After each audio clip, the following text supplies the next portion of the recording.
This collector on the corner.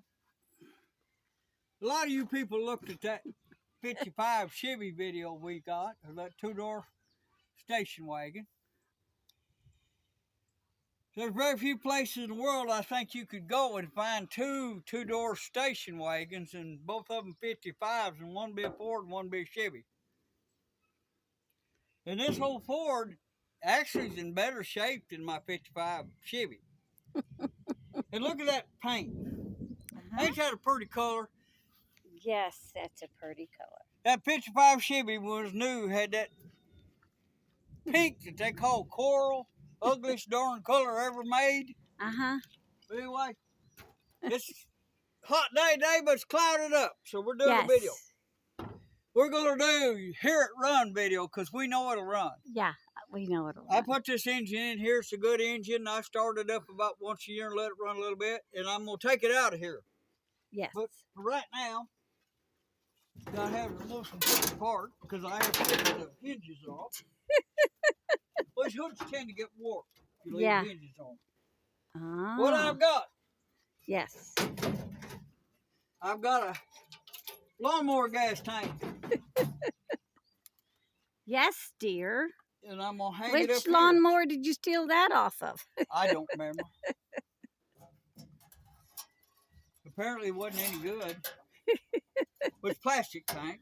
Yeah. It's got a shut-off valve on it. And I've done plumbed that directly into the carburetor. I ain't going to use ether, starting fluid, or brake clean. Okay, it's a still 6-volt starter on this old car. Yeah.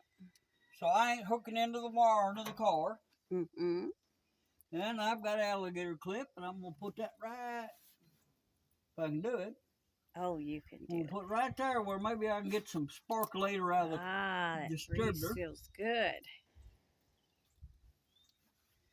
And I'm going to put this battery cable on. Okay. There's some spark there. I know. And then I'm going to do this. Oops. Probably ought to turn that gas on, didn't I? I don't know. Yay! Yay! Well, there's it, sitting there running. Yep. It don't have a PCV and barely any blowback. Yeah. Good, solid. Run a little engine.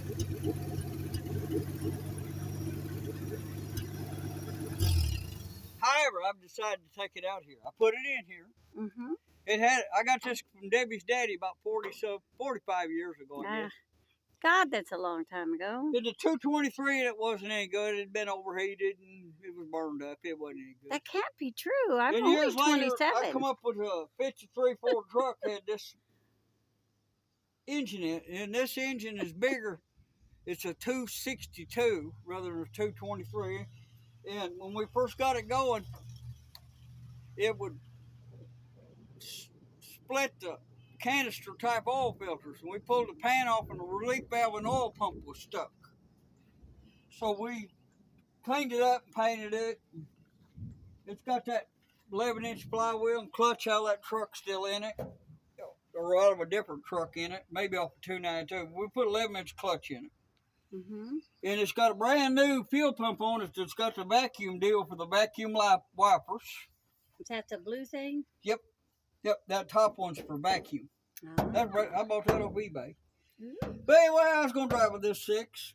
And the engine, for some reason, it's got all this. And it's just a little bit long, and it got in the way of the radiator. And I was going to have to redo that. Never got that done. But since that time, I've come up with a 390 4-barrel Thunderbird motor.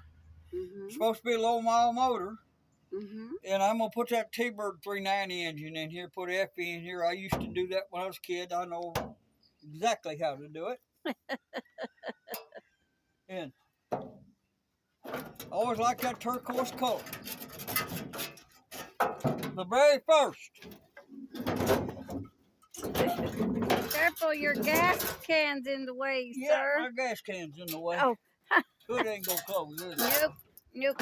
I was going to close that bit. It's trying to rain.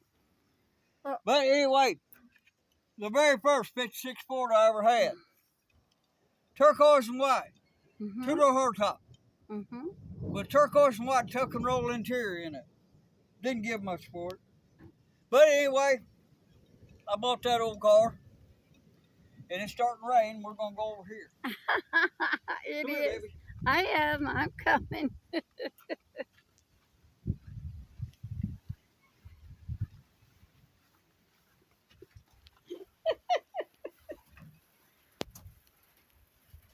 Ooh, we're going to hide out in the horse doohickey. Yes, I'm watching out. You're kind of dark. Never, ever, ever complain about any rain you ever get in July or August in Arkansas. Here, why don't you move down here where I can see you? You're in the dark. Anyway, the very first 56 Ford I ever bought, took a hardtop, took a rolling chair, had a Y block in it. Supposed to be a 312, they told me. Had old teapot high, carve on it, and dual advance distributor.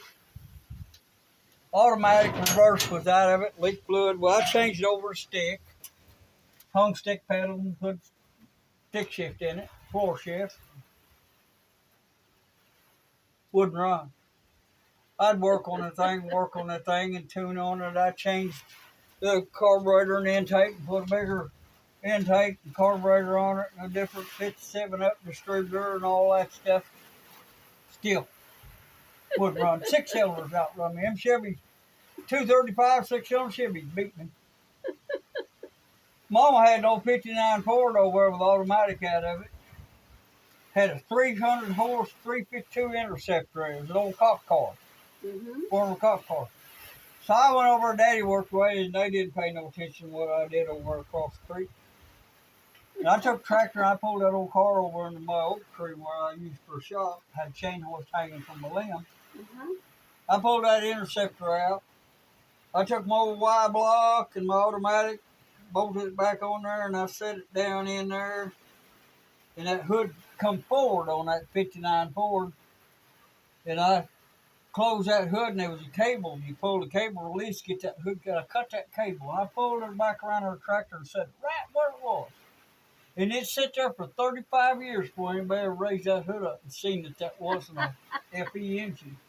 And my brother got under the hood there, and he said, I swore that had a 352 in it. It's got a Y block. Anyway, and I found a stick, flywheel, and bell house, and I put her together. First thing I did, blow the rear end gears out. So I go back over. Sorry, I was wobbling, people. Yep. So I go back over and I jack that 59 Ford up. I get that rear end out, and I put my blowed up 56 rear end under it. Put that 9-inch rear end under there, and it was 301 gears. It's 2 tall gears, even with traction bars. All I did was run the wheel off. Shuddered when you take off. So I come back around there, and Daddy had this old Ford truck he wasn't using, 6-cylinder stick.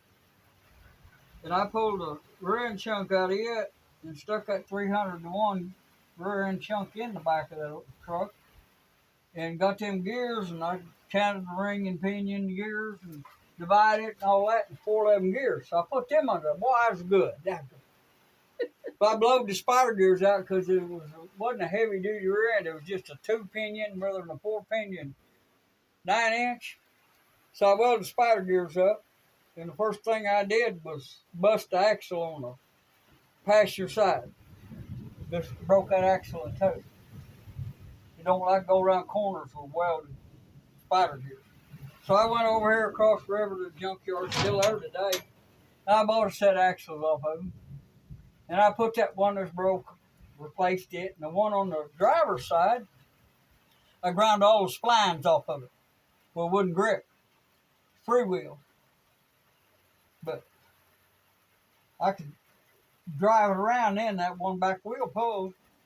And if I got in a drag race, I could jack it up real fast. I done took the brake shoes and all off on the driver's side, and I could change that axle real quick.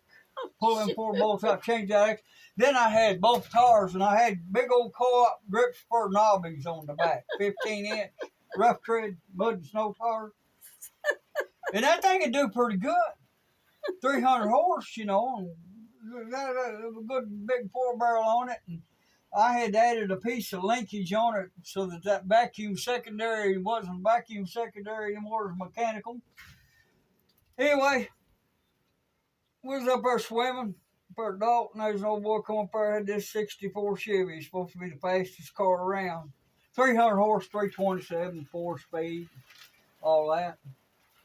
I told him I thought I could beat him from my old junkie Ford. It'd been wrecked and the front end was bent up and it didn't have a hood on it.